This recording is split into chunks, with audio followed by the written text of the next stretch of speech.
नुकत्याच पार पडलेल्या संसद अधिवेशनात राज्यसभेत एक अत्यंत महत्त्वाचं विधेयक मंजूर करण्यात आलं आणि त्याला राष्ट्रपतींनीही मंजुरी मिळाल्याने आता ते कायद्यात रूपांतरित झालं आहे.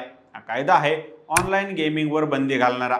गेल्या काही वर्षांपासून देशात ऑनलाईन गेमिंगचं प्रमाण झपाट्याने वाढत होतं. विशेषतः ड्रीम 11, MPL, विन्झो गेम्स, 24/7 पोकर, झुपी अशा ॲप्सने लोकांच्या हातात पोहोचून त्यांना झटपटीत श्रीमंत होण्याचं स्वप्न दाखवलं.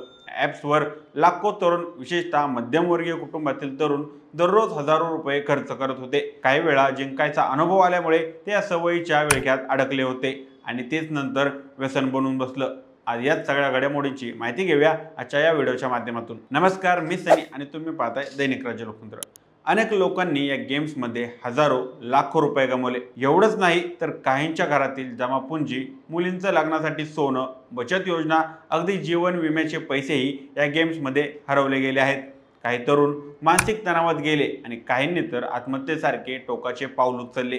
त्यामुळे ऑनलाईन गेमिंग हा केवळ मनोरंजनाचा पर्याय राहिलेला नाही, तर एक गंभीर सामाजिक समस्या बनली आहे. आजच्या घडीला सुमारे 45 कोटी लोक ऑनलाईन गेमिंगच्या जाळ्यात अडकलेले आहेत, अशी माहिती केंद्रीय मंत्री अश्विनी वैष्णव यांनी संसदेत दिली.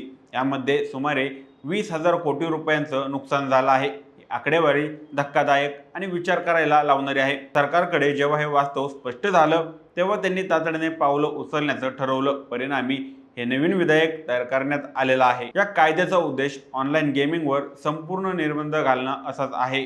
विशेषतः अशा गेम्सवर जिथे पैशांची थेट देवाणघेवाण होते, म्हणजेच पैसे लावून जिंकणं किंवा हरवणं शक्य असणाऱ्या सट्टेबाज गेम्सना या कायद्यानुसार बंदी घालण्यात आलेली आहे. त्यात गेम्स खेळण्यासाठी पैसे भरावे लागतात, त्यावर बोली लावावी लागते किंवा जिंकणाऱ्या व्यक्तीला बक्षीस मिळतं. अशा सर्व प्रकारांचा समावेश आहे. या कायद्यानुसार आता कोणतीही व्यक्ती अशा ॲप्सची जाहिरात करू शकणार नाही. बरोबरच क्रिकेटपटू, सेलिब्रिटी, यूट्यूबर्स, इन्फ्लुएन्सर अशा ॲप्सच्या जाहिराती करत होते. त्यांच्या अनुकरणाने अनेक तरुण या ॲप्समध्ये सहभागी झाले. जाहिरातींमध्ये तुमचं आयुष्य बदलेल, एक गेम्समध्ये लाखो रुपये जिंकू शकता असे संदेश दिले जायचे. हे सर्व फसवे स्वप्न होते, कारण लाखो रुपये जिंकणारे फार कमी लोक आणि हरवणारे लाखो होते. त्यामुळे सेलिब्रिटींना अशा जाहिराती करणं कायद्याने गुन्हा ठरणार आहे.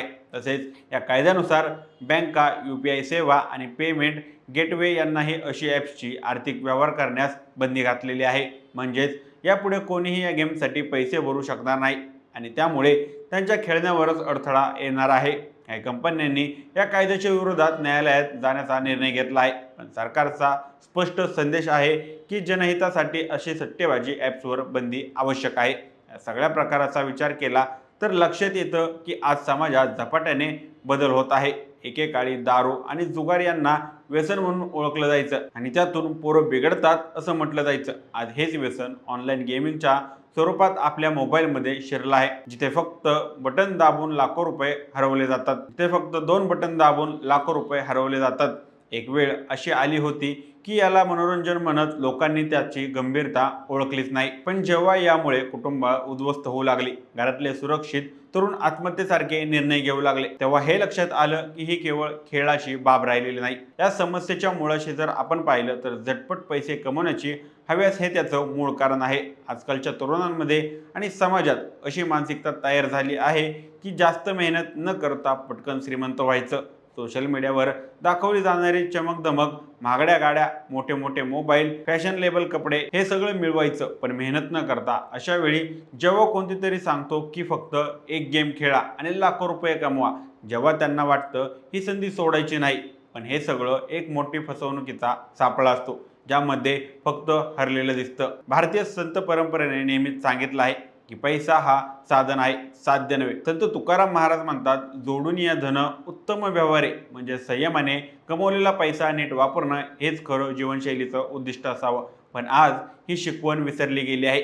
पैसा मिळवणं हे आयुष्याचं अंतिम ध्येय ठरलेलं आहे. त्यामुळे कुठल्या मार्गाने मिळतोय यापेक्षा तो किती मिळतोय याला जास्त महत्त्व दिलं जात आहे. म्हणूनच सरकारने घेतलेला निर्णय अत्यंत योग्य आणि गरजेचा आहे. हा कायदा म्हणजे केवळ नियमांचं बंधन नाही, तर समाजाला एक वाईट सवयीपासून वाचवण्याचा प्रयत्न आहे. हा कायदा लागू होऊनही जोपर्यंत लोक स्वतः जागरूक होत नाहीत तोपर्यंत याचा पुरेपूर फायदा होणार नाही. घरातील पालकांनी मुलांवर लक्ष ठेवणं गरजेचं आहे. शिक्षकांनी शाळेमध्ये याविषयी जागरूकता निर्माण करण्याची गरज आहे. समाज माध्यमांवर जबाबदारीने वर्तन करणं ते देखील गरजेचं आहे.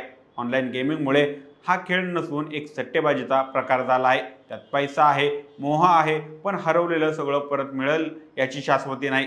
त्यामुळे अशा सापळ्यापासून दूर राहणं ही शहाणपणाची गोष्ट आहे. सरकारच्या कायद्यामुळे जर लाखो कुटुंबीय वाचली, मुलांचं आयुष्य सुरळीत झालं, तर तो खऱ्या अर्थाने परिवर्तनकारक कायदा ठरू शकतो. बाकी याबाबत तुम्हाला काय वाटतं? आम्हाला कमेंट करून नक्की कळवा आणि जर दैनिक राज्य लोकतंत्र चॅनलवर नवीन असाल तर चॅनलला नक्की सबस्क्राईब करा. धन्यवाद.